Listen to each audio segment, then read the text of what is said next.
Bonjour à tous. Merci d'avoir répondu présent à cette présentation sur l'évolution de l'allotissement du secteur écluse et systèmes, donc évolution de l'allotissement de la partie équipement. Je vous propose qu'on fasse un rapide tour de table alors des présentateurs uniquement, parce que bon, on avait près d'une centaine de participants inscrits, mais on ne va pas faire le tour avec les 100 personnes. Donc, je commence. Donc, Olivier Kest, je suis directeur du secteur écluse et système à la Société du Canal Seine-Nord Europe. Et dans la salle avec moi. Donc, Nicolas Dumont, directeur du développement économique et de la démarche Grand Chantier. Myriam Fontaine-Boulet, directrice adjointe du secteur écluse et système. Dorian Ferdinand, chef de projet écluse. Et donc, à distance, représentant la maîtrise d'œuvre. Bonjour, Rémi Croix, directeur de projet maîtrise d'œuvre des écluses et systèmes. Joris Meerschertwy, directeur d'études maîtrise d'œuvre. Bonjour, Didier Carébel, directeur du métier pompage au sein des écluses, la maîtrise d'œuvre écluse. Je vous propose de commencer. Donc déjà, un petit rappel de la commande publique. Donc c'est une obligation pour les maîtres d'ouvrage de réaliser un allotissement dans leur marché, dès lors qu'on peut identifier des prestations distinctes. Donc c'est à l'acheteur, donc au maître d'ouvrage, de définir le nombre, la taille et l'objet des lots. Mais on peut bien entendu déroger à cela, notamment dans le cas où on aurait une restriction de la concurrence dans le cadre de cet allotissement, ou alors en cas de risque de rendre techniquement difficile ou financièrement plus coûteuse la réalisation du marché. Donc pour ceux qui ont un peu suivi depuis ces dernières années, on avait défini un allotissement et ces derniers mois on a été amené à le modifier. Donc c'est pour ça qu'on vous propose ce webinaire, c'est pour vous expliquer comment est organisé le nouvel allotissement et vous expliquer aussi pourquoi on en arrive là. Je vais passer la parole à Nicolas Dumont. Oui, merci Olivier. Donc, rappelez également les principes de la politique achat de la Société du Canal Seine-Nord Europe, les trois grands principes de transparence, de dialogue avec le monde de l'entreprise, c'est précisément dans ce cadre qu'on s'adresse à vous, et puis la préservation de l'environnement et du développement économique et social des territoires. Tout ça a été délibéré. Vous retrouvez d'ailleurs à la fois le site et la délibération et un petit document de synthèse des différents principes, et notamment des 10 objectifs opérationnels qui sont regroupés en 4 grands thèmes. Le premier thème sur l'emploi et le développement des territoires, où on parle notamment des questions de cadre contractuel pour les PME, pour l'insertion par activité économique notamment. Et puis sur les autres thèmes, sur la slide suivante, vous avez également le thème de l'environnement, de l'innovation et de la sécurité. Vous avez donc la petite plaquette qui est téléchargeable sur le site de la Société du Canal. Tout ça s'inscrit également dans ce qu'on appelle une démarche grand chantier, sur la slide suivante, qui est une démarche pilotée à la fois par le préfet de la région Hauts-de-France et par le président du conseil régional, qui vise à optimiser les retombées économiques et sociales du projet dans le cadre des règles du code de la commande publique.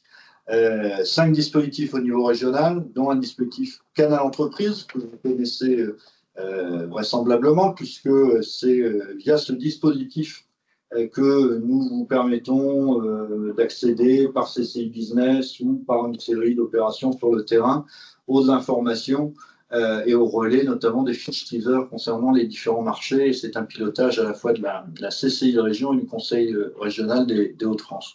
Tout ça se déclinant au niveau territorial sur 3 grands secteurs géographiques, pas les secteurs techniques, les secteurs géographiques, donc les Noyonnais, Santerre-Haute-Saône et Artois-Cambrésis, où là ce sont les sous-préfets et le vice-président au transport de la région Hauts-de-France qui prennent la main pour élaborer ce qu'on appelle un contrat territorial de développement qui va reprendre les engagements de toutes les parties prenantes pour la réussite du chantier, et notamment en ce qui concerne les acteurs économiques, c'est le volet 2 du contrat de développement territorial de développement qui est concerné. Ces contrats territoriaux de développement sont à la signature en ce moment pour les secteurs Santerre-Haute-Saône et Artois-Cambrésis.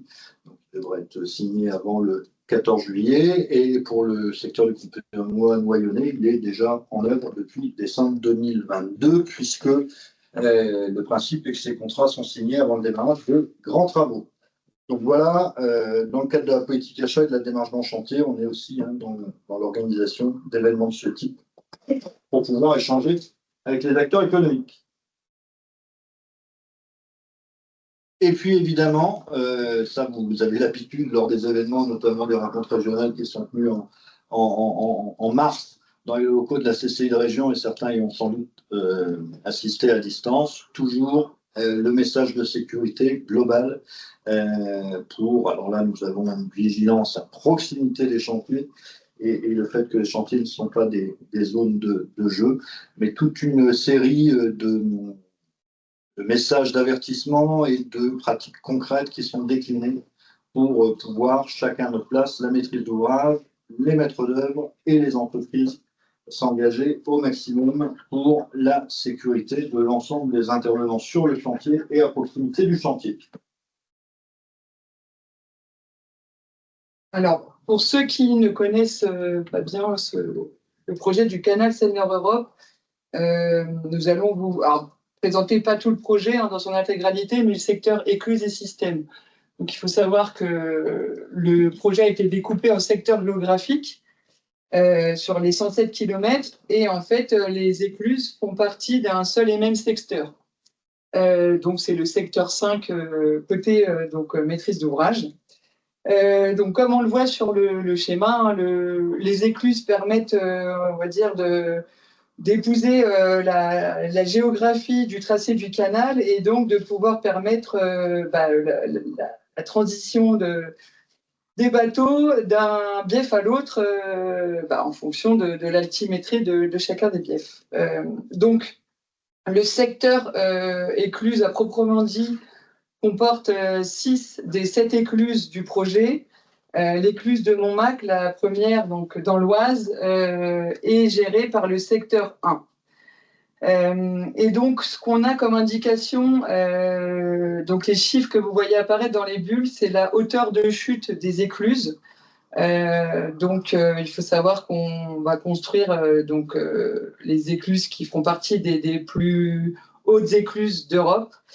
Notamment donc Marquion-Bourlon qui sera la plus haute et donc qui aura une hauteur de chute de 25,71 mètres.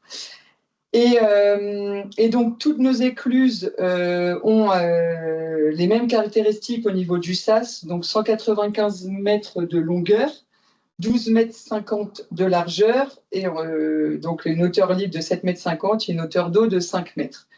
Excepté l'écluse de jonction, qui va permettre, d'où son nom, la jonction avec le canal du Nord existant, qui elle donc sera la plus petite et qui aura un sas plus étroit et moins long. Et puis, alors pour votre information, et ce qui va aussi induire du coup des travaux supplémentaires au niveau des systèmes, c'est que 3 d'entre elles auront aussi des bâtiments, un bâtiment touristique en plus des locaux techniques. Donc, il s'agit de l'écluse de Noyon, de l'écluse d'Allen et de l'écluse d'Oisille-Verger. Et donc, ces bâtiments touristiques permettront d'accueillir du public pour découvrir le fonctionnement des écluses une fois la mise en service du canal. Voilà pour la présentation du secteur. Donc, en termes de découpage, alors, il y a un petit blocage technique.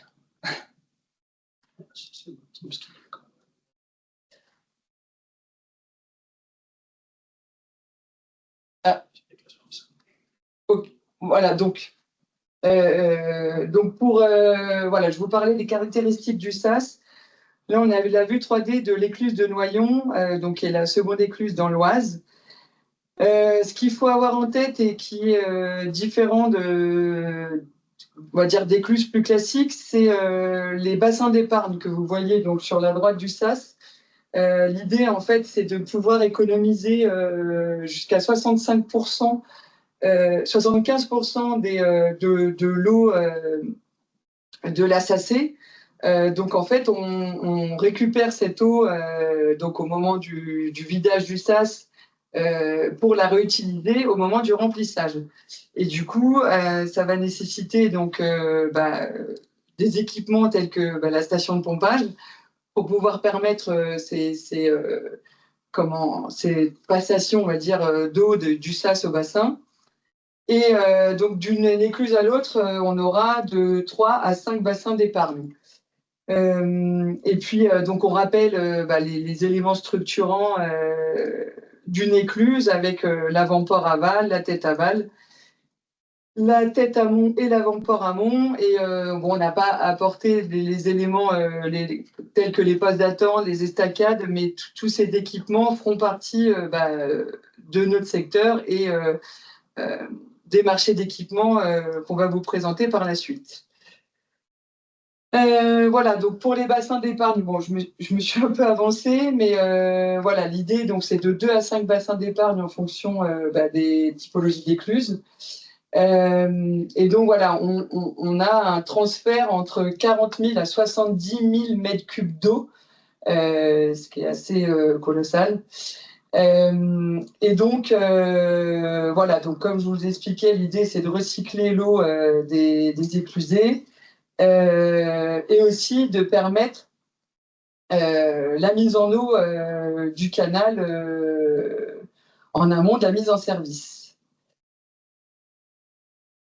Donc, comme on vous le disait, dans le secteur 5, on s'occupe de 6 des 7 écluses du canal Seine-Nord.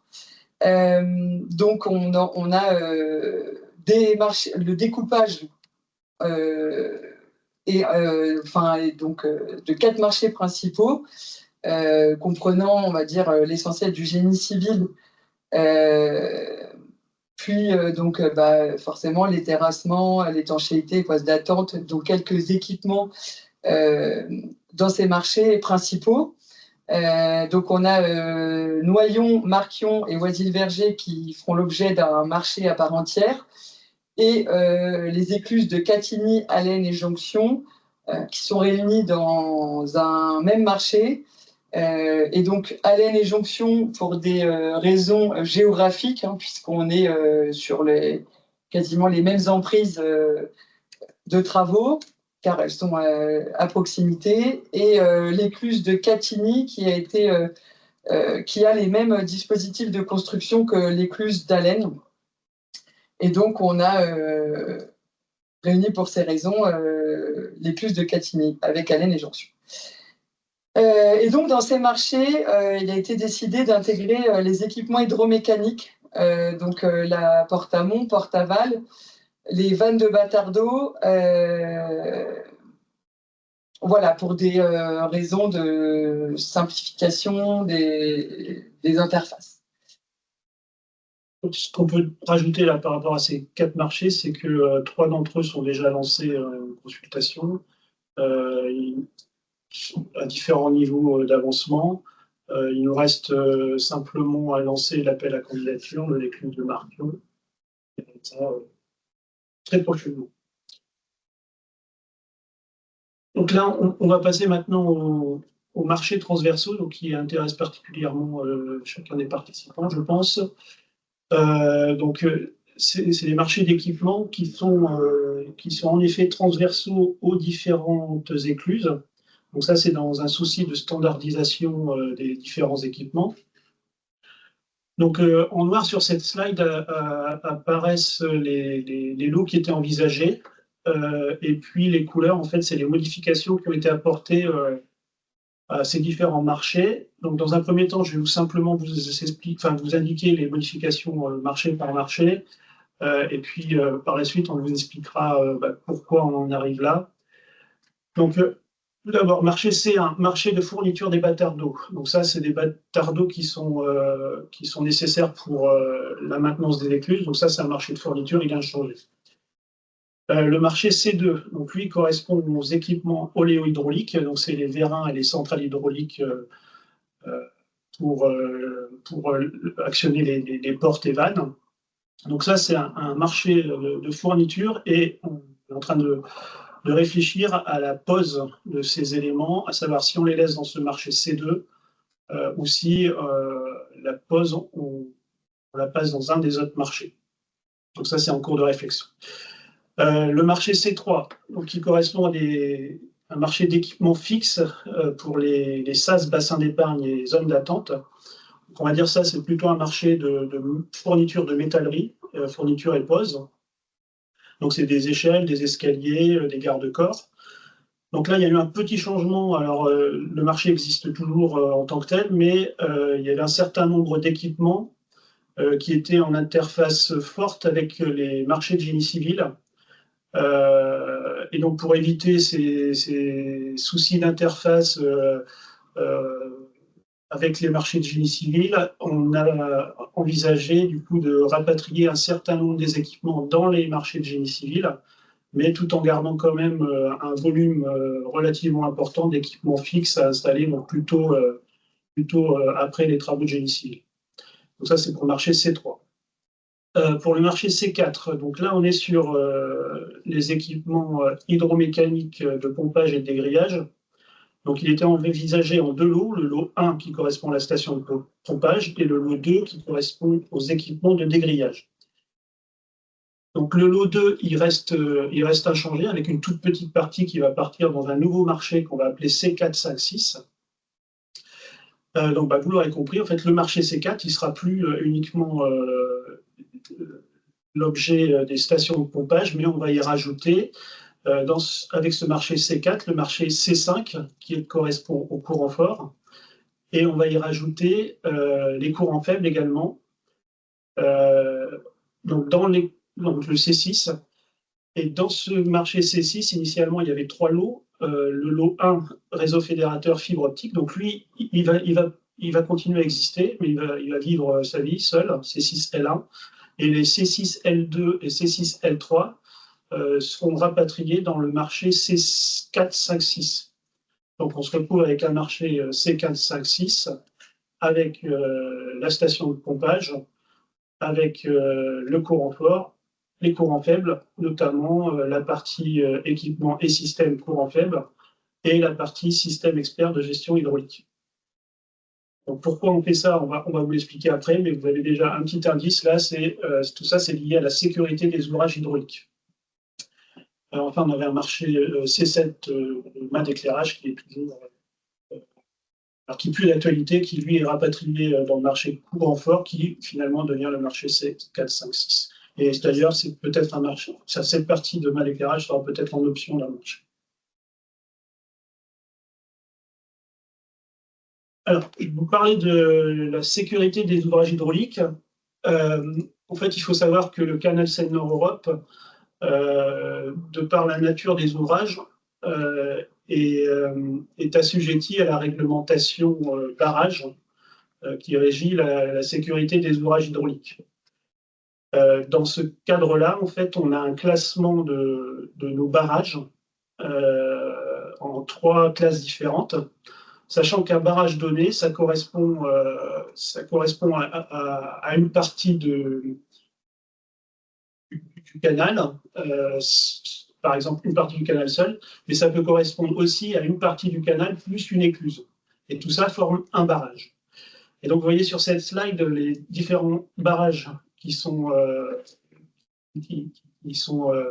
à l'intérieur de notre projet. Et donc on a 5 barrages de classe A, 5 barrages de classe B et 4 barrages de classe C. En fait, les classes de barrages sont définies par rapport à la hauteur des remblais de ces différents barrages et au volume d'eau retenu par les différents barrages. Sachant que la classe A, B, C, c'est finalement la classe de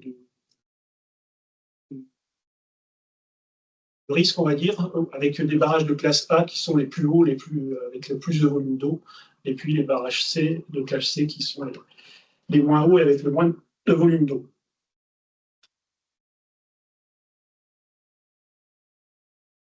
Et donc, à savoir que ces différents barrages, ces 14 barrages, donneront lieu à des autorisations par les services de l'État concernés.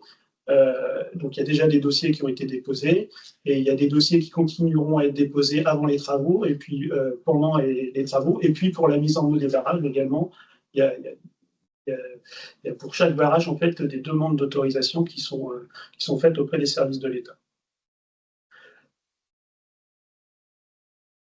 Donc, pour vous donner une petite idée de la future mise en eau du canal, donc on a une petite animation là. Donc, sur cette animation, on a au bas de la slide le CDN, c'est le canal du Nord. Sur la gauche, on a l'Oise, qui correspond au sud du tracé, et à droite, on a la Sensée, qui est au nord du tracé.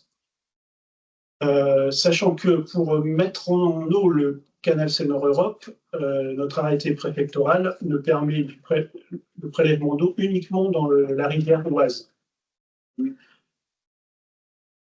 Donc, vous avez là la première mise en eau qui est prévue, donc, qui se fait en fait depuis la partie centrale du canal Seine-Nord-Europe, et vous voyez que c'est de l'eau qui va provenir du canal du Nord, mais qui en fait va remonter depuis l'Oise. On va utiliser les écluses du canal du Nord pour remonter cette eau depuis l'Oise jusque la partie centrale du canal Seine-Nord-Europe. Ensuite, on va utiliser de l'eau depuis la Sensée. Alors pourquoi on peut à ce moment-là utiliser de l'eau de la Sensée? Parce que, encore une fois, on va pouvoir, avec le canal du Nord, remonter de l'eau depuis l'Oise jusqu'à la Sensée et nous permettre de la mise en eau de la partie nord du canal Seine-Nord-Europe. À un moment donné, on sera amené à couper le canal du Nord, puisque au niveau du secteur 4, on a le canal Seine-Nord-Europe qui vient au-dessus du canal du Nord, donc on va couper le canal du Nord. Donc à ce moment-là, effectivement, on ne pourra plus amener de l'eau sur la partie sud du canal Seine-Nord-Europe, depuis l'Oise. Et donc on va commencer à partir de là à remplir depuis le sud. Et on va pouvoir remplir, alors ça c'est, on a rempli encore une partie de la partie centrale en passant par la partie du canal du Nord encore disponible. Et puis finalement, on a le remplissage des barrages et du bief le plus long avant finalement de finir par le bief de partage. Et une fois que là, notre canal est complètement mis en eau, voilà, on a le remplissage de l'ouette qui pourra être fait. À un moment donné, au départ, je t'ai passé un peu vite dessus, mais on avait une première partie de remplissage ici du bassin de l'ouette qui se faisait juste avant la coupure du canal du Nord. Le bassin de l'ouette, c'est un bassin réservoir qui nous permettra pendant toute l'exploitation du canal d'avoir une réserve d'eau, notamment pendant les périodes d'étiage où on ne pourra pas prélever dans l'Oise. Donc tout ça, pour faire tout ça, on va avoir besoin des stations de pompage et de tous les équipements des marchés C4, 5, 6, ce qui explique le fait que la sécurité des ouvrages hydrauliques nous amène à modifier notre lotissement pour mettre en place le marché C4, 5, 6.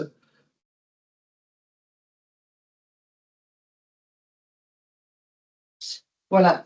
Donc en fait, tous ces équipements répondent aux exigences de performance et de sécurité hydraulique strictes, comme vous le disiez précédemment. Et donc les équipements, donc, notamment du marché C456, relèvent des articles R214-112 à R214-147 du Code de l'environnement, donc relatif à la sécurité des ouvrages hydrauliques. Et donc, confier l'ensemble de ces prestations à un seul titulaire nous permet de garantir une unité fonctionnelle de l'ouvrage et d'assurer une responsabilité unique. Et donc, voilà, c'est pour ces exigences et les difficultés de mise en eau du canal qu'on a souhaité réunir tous ces marchés. Et donc, voilà, donc, on a essayé de schématiser les dépendances des lots les uns avec les autres pour la mise en eau. Donc, le remplissage du canal sera assuré par des pompes, donc qui font partie du lot C4L1, alimentées en puissance électrique importante, donc par le marché C5 courant fort, et actionnées par des automates, donc le marché C6L2 courant faible. Donc, les données d'auscultation sont remontées à un poste de contrôle, donc on est toujours sur le lot courant faible, en lien avec la gestion hydraulique d'ensemble du canal Seine-Nord-Europe, donc le C6L3, qui est le système expert de la gestion hydraulique. Donc voilà, le remplissage nous permettra de s'adresser à un seul titulaire et ce qui simplifiera alors les responsabilités et aussi les échanges à ce moment du projet. Et donc, côté vidange, la vidange, elle est assurée par des conduites de bypass, dont les vannes sont actionnées. Donc, les vannes marché C4L2, donc une partie du marché C4L2 qui sont actionnés par des automates. Voilà. Donc, on revient sur la partie courant faible. Donc, dans cette nouvelle organisation, les marchés écluses et TOARC, alors on n'a pas parlé des marchés TOARC, mais c'est donc les marchés qui sont propres au secteur 1 à 4 et donc qui vont réaliser le canal en tant que tel. Donc ces marchés-là restent responsables du suivi de leur ouvrage et de la remontée d'alerte durant la phase de remplissage, mais on aura un seul interlocuteur pour la mise en œuvre. Et donc, dans le lot C4L2, on le conserve pour ne contenir plus que les équipements de dégrillage. Et on va y revenir tout à l'heure aussi pour vous décrire ce qui est prévu dans ce lot. Alors, dans la slide suivante, on va vous présenter donc, ce nouveau découpage parce qu'on vous a peut-être un peu perdu. Donc, voilà les 6 marchés qui nous restent. Avec une prévision en termes de consultation pour chacun des lots. Donc, l'envoi de l'avis d'appel à la candidature est indiqué pour chacun des lots. Donc, la majorité, c'est prévu normalement au 3e trimestre de cette année. Et donc, le marché C456, le plus conséquent, hein, financièrement, a priori donc au T4, donc dernier trimestre de cette année, ainsi que le marché de pose de la fibre optique. Et donc les notifications sont indiquées, hein, donc ça varie en fonction des montants des lots entre le 2e trimestre 2026 jusqu'au 1er trimestre 2027. On va passer la parole donc à nos maîtres d'œuvre pour vous parler en détail de nos équipes. Alors, juste avant de commencer cette présentation, là, pour ceux qui sont arrivés un peu tard, vous avez la possibilité de poser des questions dans la conversation. On n'aura peut-être pas le temps d'y répondre aujourd'hui, mais en tout cas, on prendra note de vos questions et on verra comment on peut y répondre par ailleurs si possible. DJ, je te laisse la parole.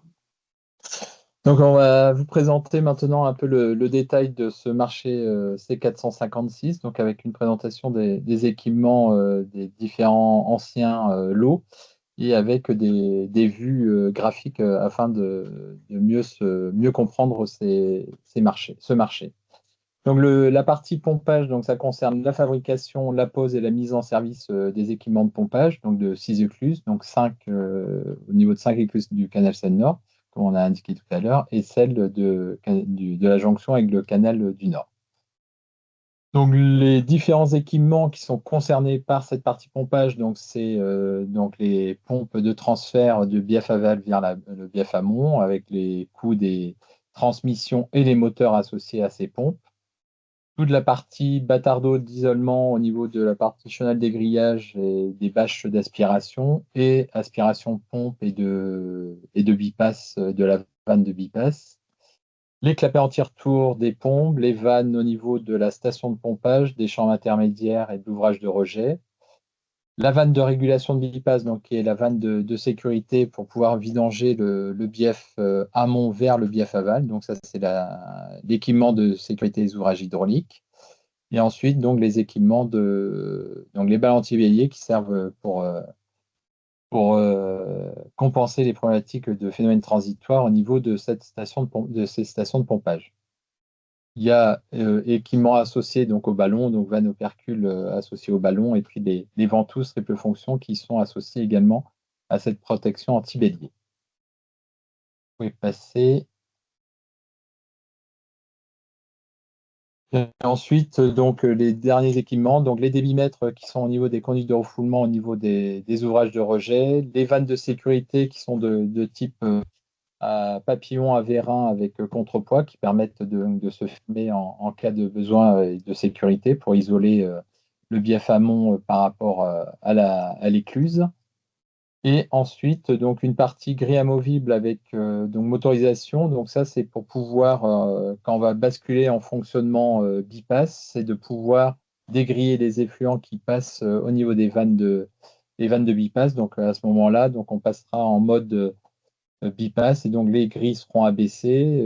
Donc évidemment, la partie pompage sera arrêtée et on pourra bipasser les eaux du bief amont vers le bief aval. Et ensuite, donc tout ce qui est conduite, vidange, et ensuite au niveau de la station, donc les ponts roulants au niveau des bâtiments de la station et puis donc accessoirement les pompes puisards. Voilà. Donc sur les slides suivantes, représentation voilà, de la partie station de pompage. Donc sur cette vue, vous voyez, donc là c'est l'exemple de Noyon avec donc la partie aval, donc avec la partie bâche d'aspiration, le bâtiment avec les pompes et les moteurs et toutes les conduites. Et puis après, donc les conduites enterrées qui sont entre la station et l'ouvrage de rejet, donc qui sont intégrées au marché B, gros marché de génie civil. Et les équipements, donc vous voyez la chambre intermédiaire et puis l'ouvrage de rejet tout en haut à droite, qui est comme présenté tout à l'heure. Et sur la partie complètement à gauche, bah voilà, sur cette vue-là, vous voyez un peu mieux. Donc la partie, vous pouvez laisser, ouais. Sur la partie à gauche, donc vous voyez la partie des grillages qui est le lot C4L2 qui sera juste indiqué à la fin de la présentation. Donc là, vous voyez une coupe de la station de pompage avec donc la partie bâtiment où on voit les pompes, les conduites, clapets, vannes, etc., les moteurs des pompes. Et sur la partie avant, donc un autre local qui est le bâtiment principal de la partie électrique. Donc, on en reparlera tout à l'heure avec l'arrivée à haute tension, les transfos, etc. Vous pouvez passer. Voilà, donc là, c'est pour montrer un peu plus en détail, donc coupe longitudinale et coupe transversale du bâtiment de la station de pompage. Donc, pour vous représenter donc l'ampleur, voilà, pour vous représenter un peu l'ampleur des dimensions. Donc à gauche, sur la vue à gauche, vous voyez un camion qui peut rentrer dans la station. Et donc vous voyez un peu les dimensions des équipements vis-à-vis de la dimension d'un camion et donc du pont roulant associé à ces équipements-là. Donc sur la vue de droite, vous voyez la coupe transversale, donc avec la partie donc sur on va revenir juste avant, voilà, sur la vue à droite, donc la partie bâche d'aspiration donc en bas à gauche, la partie pompe, donc la partie bleue donc est coup d'aspiration et puis toute la partie hydraulique, donc pompe et tuyauterie, et puis également le moteur. Voilà. Donc slide suivante, on est au niveau donc de la chambre intermédiaire où il y a la partie, principalement la partie protection anti-bélier, donc avec un ballon anti-bélier. Ensuite, sur l'ouvrage de rejet, donc là où il y a la partie débimétrie et vannes de sécurité à contrepoids. Et comme vous pouvez le voir, donc le système de grilles qui sont mobiles avec un système de motorisation qui peuvent être actionnés lors du besoin de basculer de la fonction pompage à la fonction bipass. Voilà. Et la slide suivante qui est une coupe, voilà, vous voyez la coupe de cet ouvrage de rejet, donc avec les deux conduites qui arrivent depuis la station de pompage et donc avec les équipements et puis les divergents et raccordés donc au bief amont avec des ouvrages donc évidemment aussi de grandes dimensions et donc avec, comme vous pouvez le voir sur la vue de droite, en découpé, donc un accès dans ce local-là par voie piétonne et donc avec des équipements accessibles voilà, via une porte d'accès. Donc, ensuite, sur la partie, donc là, on a fait le tour de la partie pompage, de la partie, donc maintenant, pour alimenter ces pompes et puis les autres installations de l'écluse. Donc, une partie, donc, anciennement marché C5, qui est la partie courant fort. Donc, ça concerne aussi donc, fabrication, installation, mise en service et les essais de toute l'installation courant fort au niveau de l'écluse. Donc, ça comprend le poste de livraison haute tension, avec évidemment les cellules haute tension. Groupe électrogène qui est là pour assurer la partie sécurité et manœuvre, mais hors alimentation en 6600 volts. Deux transfo 20 kg, 20 kV 6,6 pour alimenter les pompes. Et un transformateur 20 kg 400, donc pour tous les autres auxiliaires et tertiaires au niveau des écluses.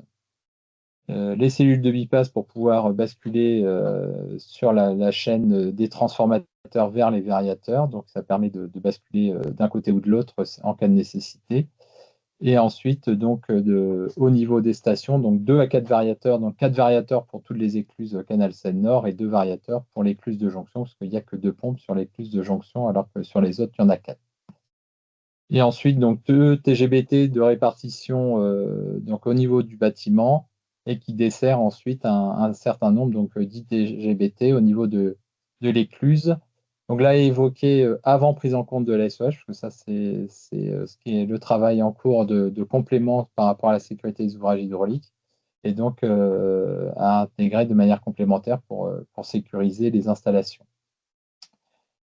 Les onduleurs pour protéger certains équipements et leurs batteries, et puis après une gestion des baies et pour faire la gestion de la partie électrique. Donc ça sera soit maintenu là ou comme c'est fusionné avec le C6, donc ça sera peut-être intégré dans la partie plutôt automatisme. Ensuite, donc sujet plus autre, donc la partie éclairage donc extérieur des parkings et des voiries, l'éclairage dans les locaux et tout ce qui est prise de courant dans les différents locaux techniques. Et la partie ventilation des enfumages au niveau de l'écluse. Donc là, vous voyez la vue, à peu près la même vue que tout à l'heure en 3D de l'écluse, et donc avec la localisation des installations électriques. Donc une grande partie, comme je vous l'ai indiqué tout à l'heure, donc sur la partie, un local à l'avant de la station de pompage, donc avec la partie arrivée haute tension, les transfos, les variateurs et les TGBT principaux, et ensuite un dispatching de ces installations-là vers d'autres locaux, donc au niveau des têtes aval, du bâtiment touristique, comme là c'est le cas sur Noyon, comme il y en a un, le local de commande, et puis ensuite au niveau des vannes, des locales vannes pour les bassins d'épargne, et ensuite également vers la tête amont où il y a les équipements également à piloter. Je vais passer.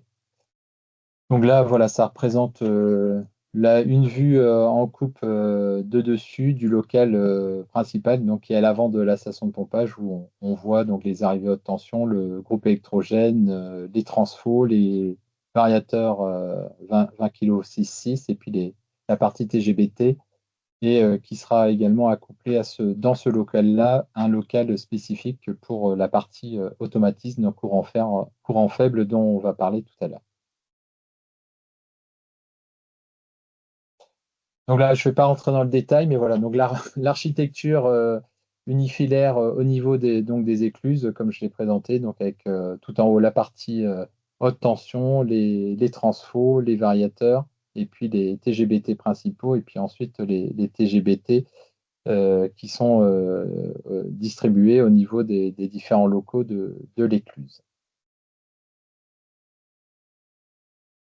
Donc là, une vue 3D de l'écluse avec son éclairage en extérieur, donc pour vous représenter un peu les différents éclairages. Donc éclairage au niveau du sas, au niveau des voiries, les bassins d'épargne également, et au niveau des avant-ports.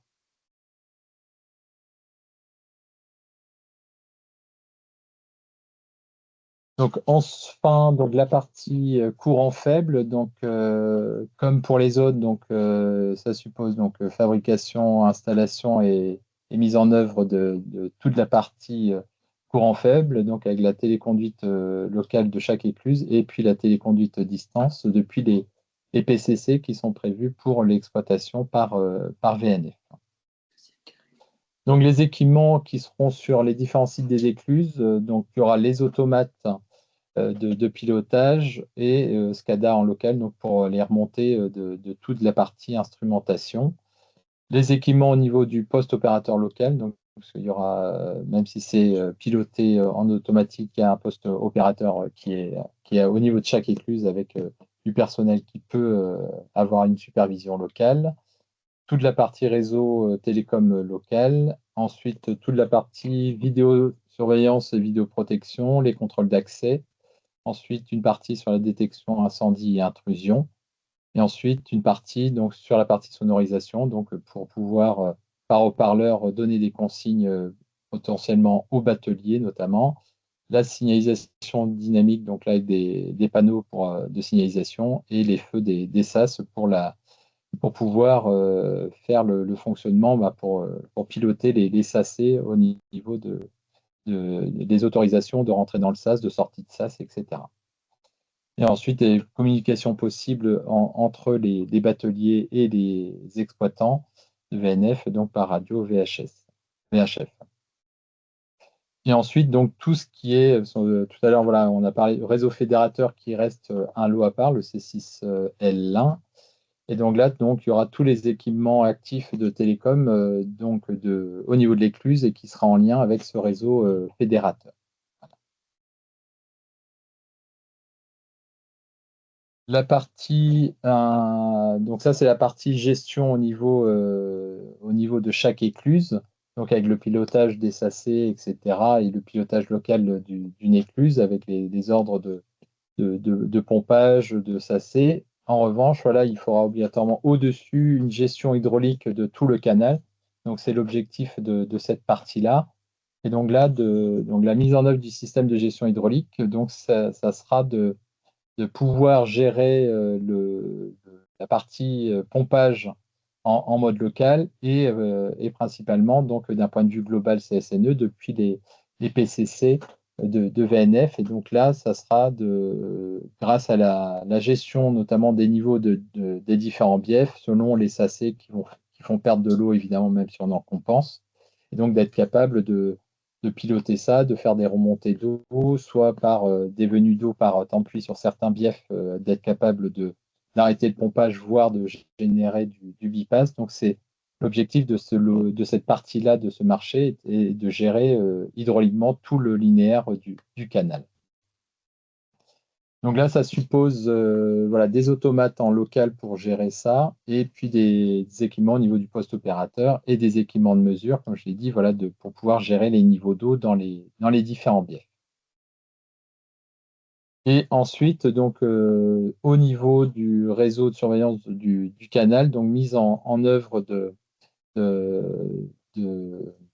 d'équipements via notamment type équipement de technologie type LoRa pour pouvoir remonter des informations de cette manière-là et qui seront ensuite connectés au réseau de l'infrastructure, donc du réseau fédérateur pour pouvoir avoir la communication qui soit remontée via les secteurs des écluses, selon les zones du canal et vers les écluses et vers ensuite évidemment les PCC. Voilà, vous pouvez passer. Donc là est présentée donc l'architecture automatisme au niveau donc des écluses, donc avec le PCC qui est présenté, avec ensuite donc le réseau fédérateur et qui arrive en bas sur la partie d'une écluse du canal Seine-Nord, donc avec le poste de téléconduite locale. Donc un automate donc de gestion du système, donc l'API, un automate de sécurité de manière complémentaire. Donc ça, c'est pour sécuriser notamment vérifier qu'il y a la bonne communication entre les réseaux fédérateurs et les écluses et de pouvoir potentiellement gérer la gestion d'arrêt d'urgence de manière globale. Et ensuite, donc, en rouge indiqué un automate de sauvegarde qui, lui, sera dédié spécifiquement à la sécurité des ouvrages hydrauliques. Voilà, donc à droite, ensuite au milieu est présenté voilà, de manière schématique en 3D, donc un visuel du poste de commande local et en dessous comment est structuré voilà, ce local-là avec la partie automate. Et ensuite, donc à droite, la téléconduite distance, donc avec le poste de supervision globale au niveau des PCC.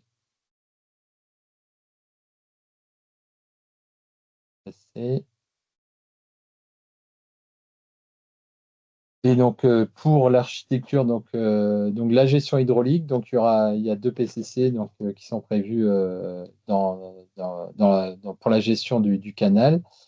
Donc les PCC de Voisier et de Valenciennes, avec donc ensuite raccordés via le réseau fédérateur pour aller piloter les différentes écluses du canal. Donc avec la même chose, donc avec tout à l'heure on a indiqué donc les API de gestion au niveau des écluses, donc avec un API plus spécifique de la téléconduite de l'écluse et puis un API qui sera qui sera lié à la gestion hydraulique du canal et donc qui permettra de faire la gestion des pompages et du bypass en cas de besoin pour gérer les niveaux d'eau entre les biefs amont et aval. Et comme je l'avais indiqué, donc sur la droite, donc toute la partie mesure qui sera réalisée au niveau tout au long des biefs, des différents biefs du canal pour pouvoir avoir l'information de l'évolution des niveaux dans les biefs.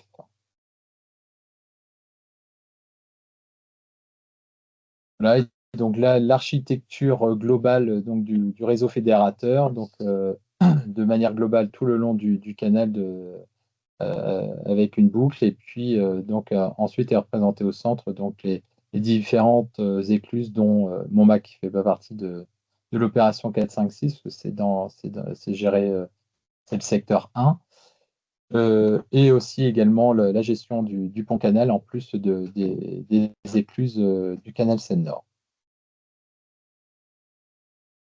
Voilà, de manière globale.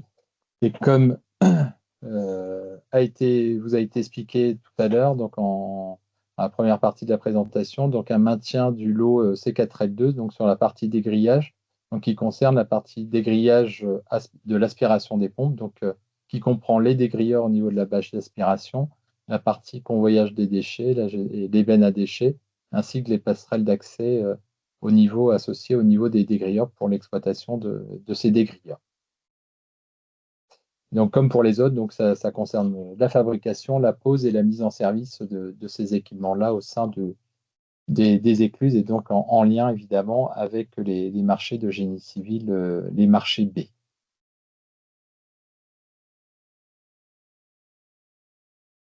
Voilà, donc en visuel, donc là vous voyez à gauche une coupe longitudinale, donc avec le bief, donc la partie bief à gauche, l'ouvrage génie civil à droite avec les dégrilleurs verticaux qui sont représentés et puis les bâtards d'eau que vous pouvez voir.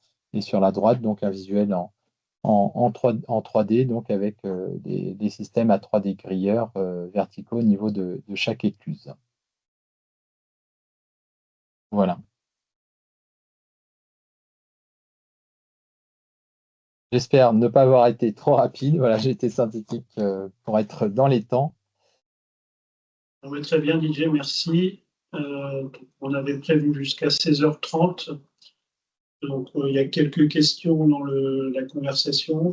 Donc, le réseau fibre optique fédérateur, c'est un marché transversal à toutes les écluses. Donc, c'est un seul et unique lot pour déployer toute la fibre optique. Donc, Didier en a parlé.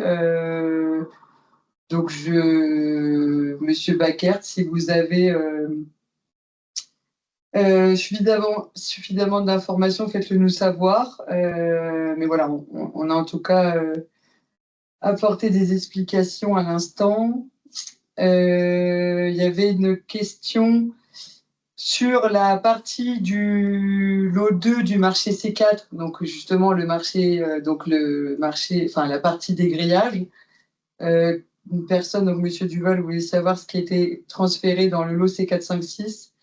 Comme on a détaillé tous les équipements du lot C456, vous avez l'exhaustivité des équipements qui en font partie.